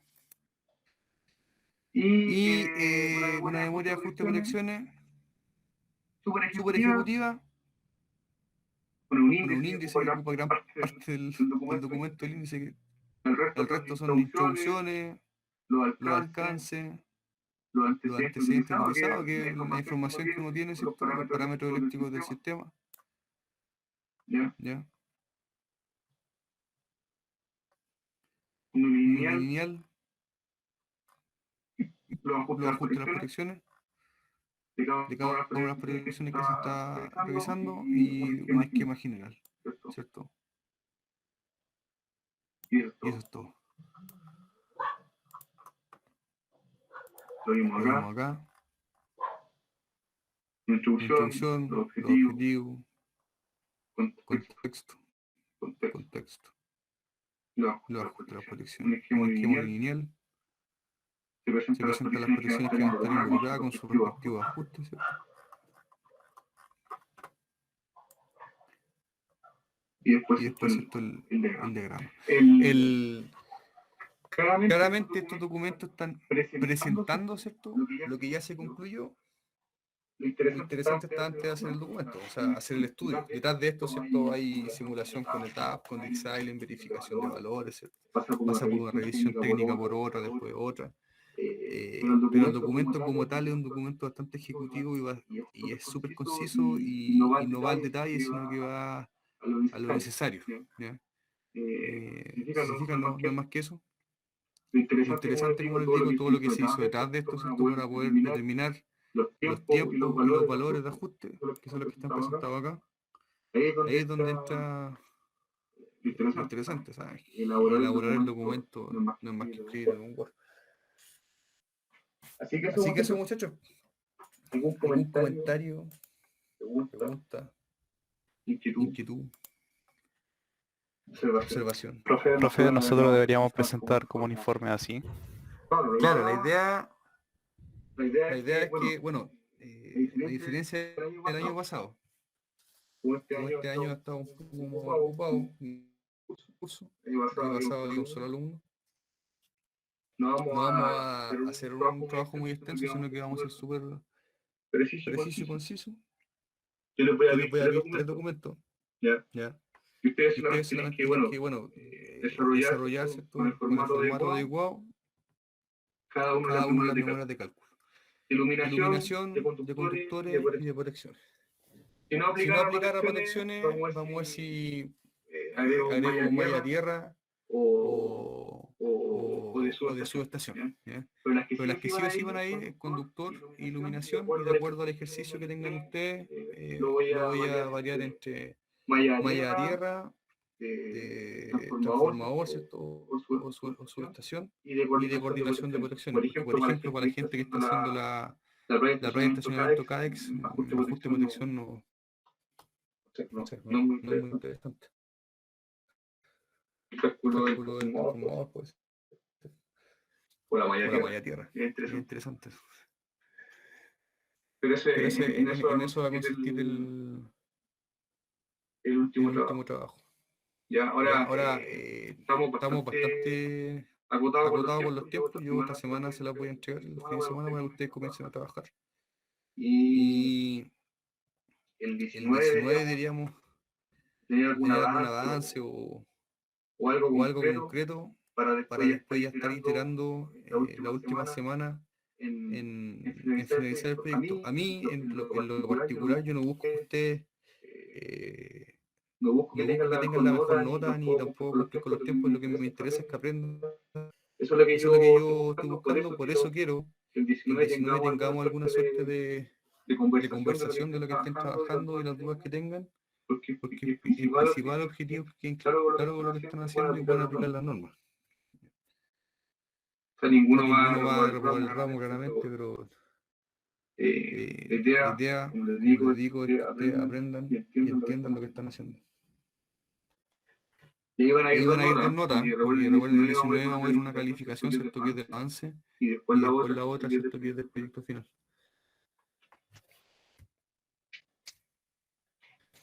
Eso Eso, muchos. muchos. ¿Quién ¿Quién más más tiene tiene alguna alguna inquietud? inquietud Algo o que algo quiera que quiera decir. decir O o preguntar. preguntar? Tengo una duda, pero es sobre la tarea pasada, en particular sobre el brick.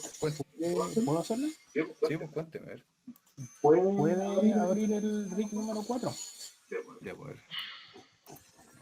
Vamos a ver. Vamos a ver. ¿Qué ¿Qué página? página? Le digo al tiro.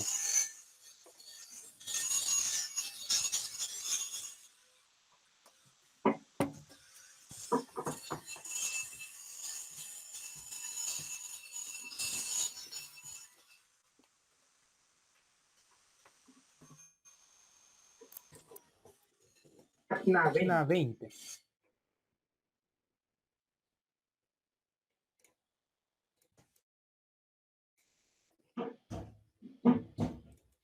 Página 20.6.2.3.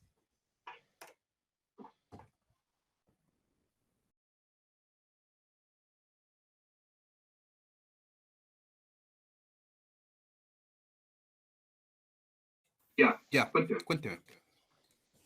Ese punto dice que la tabla número 4 que utilizamos para dimensionar los conductores también se cuentan que los conductores pueden ser monopolares o multipolares y eso no implica que no se use el factor de corrección. O sea, No, eso me da pero- la impresión a mí.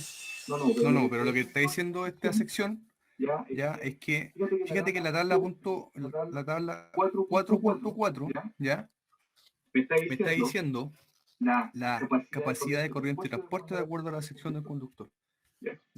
Pero ese párrafo en específico, la mención que quiere hacerte a ti, es que, oye, nosotros estamos, ¿cierto?, entregándote el valor de ampaciencia máxima de la sección del conductor vivo, ¿cierto?, del cable o del conductor, para hacerlo más general. Que no quiere decir, ¿cierto?, de si es multipolar o monopolar. ¿Ya? Un cable de 1,5, de 14, de 10, 3 rayas 0, ¿cierto? Puede ser monopolar o multipolar, ¿cierto? Pero la sección del conductor vivo va a ser la misma.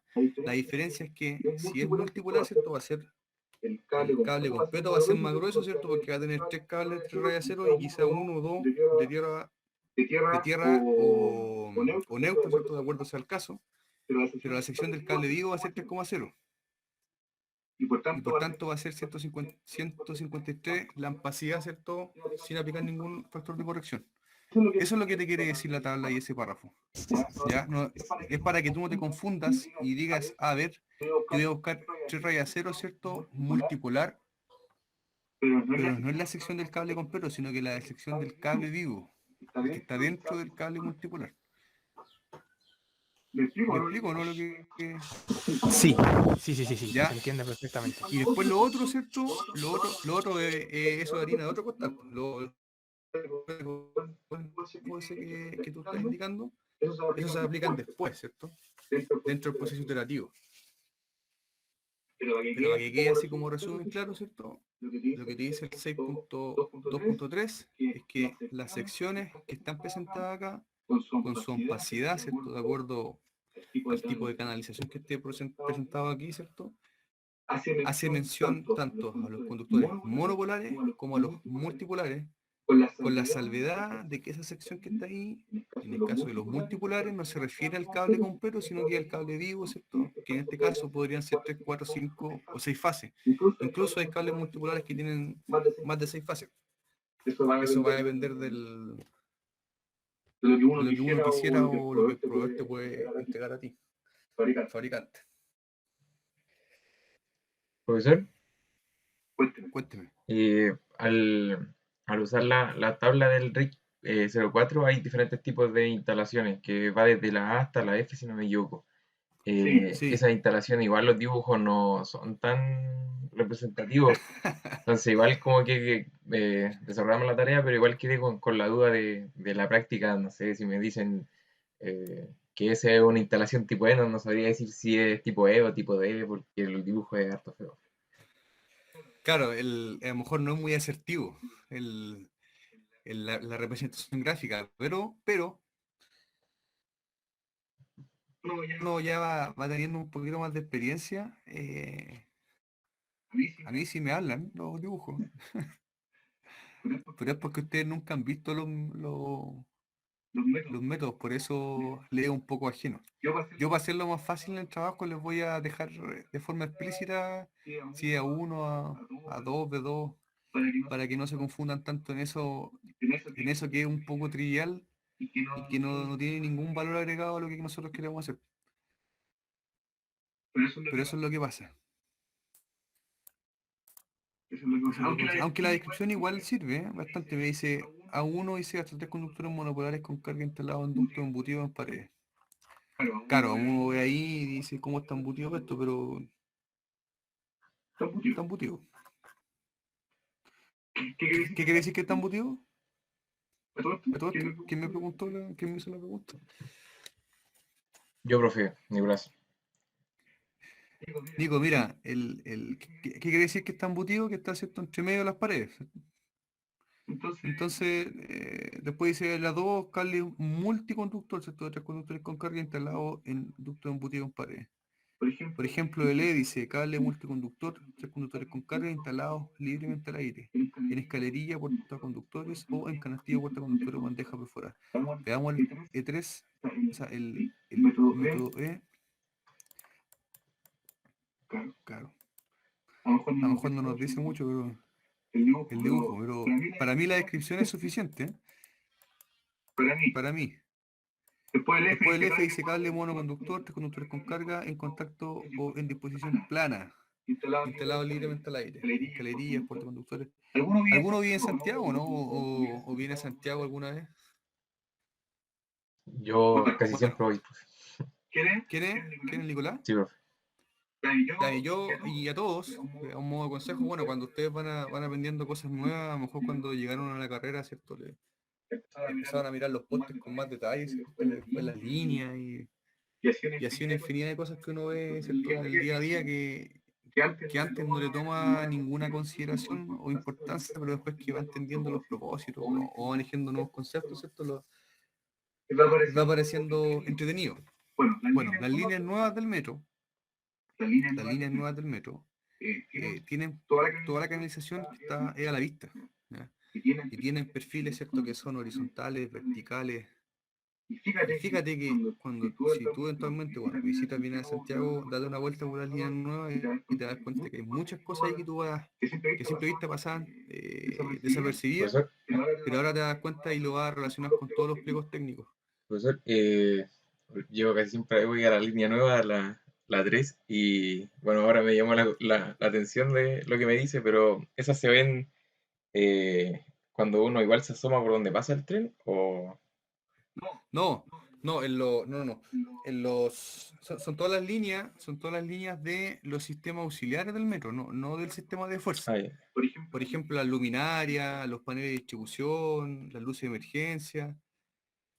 Tú vas pasando por los túneles, por decirlo así, pero de tránsito peatonal, y están todas las escalerías a la vista, están todas, están con el cable a tierra, ¿cierto?, que pasa por el costado, están afianzadas, ¿cierto?, cada cierta distancia, tienen ciertas curvas, y ahí te vas a fijar que hay muchas de las cosas que salen en el pliego número 4, que están presentadas ahí que uno las ve, las puede asimilar.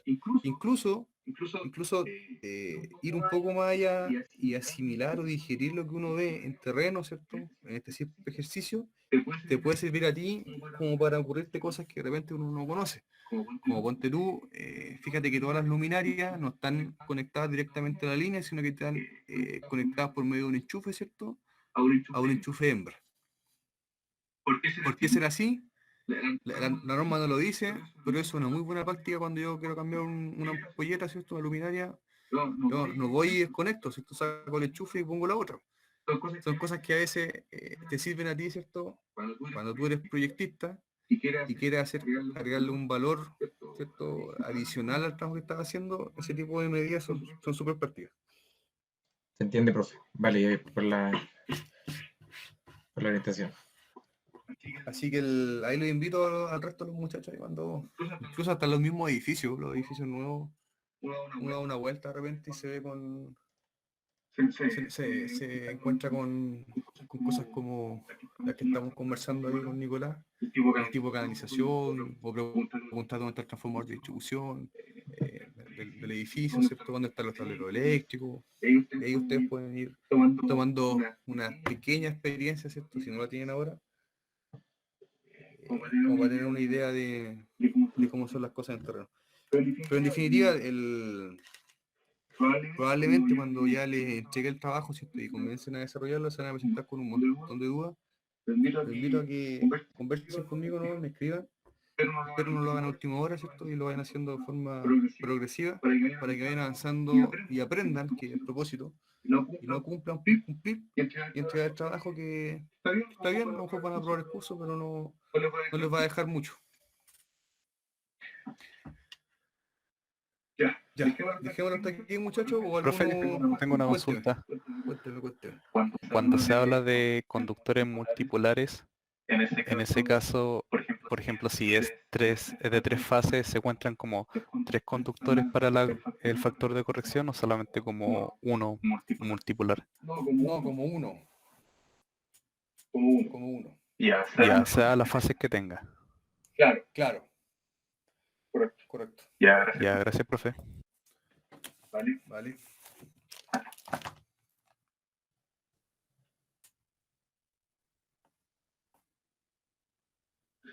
Ya, muchachos, los dejo porque tengo clase ahora, un ratito más. Así que, bueno, cualquier cosita, cualquier duda que tengan, me escriben al correo o me mandan un mensaje al WhatsApp, ¿vale? Y les voy a estar entregando el fin de semana el enunciado del proyecto final. Vale, profe. Vale, profe. Vale. Chao, profe, gracias. Que tengan un buen fin de semana, cuídense.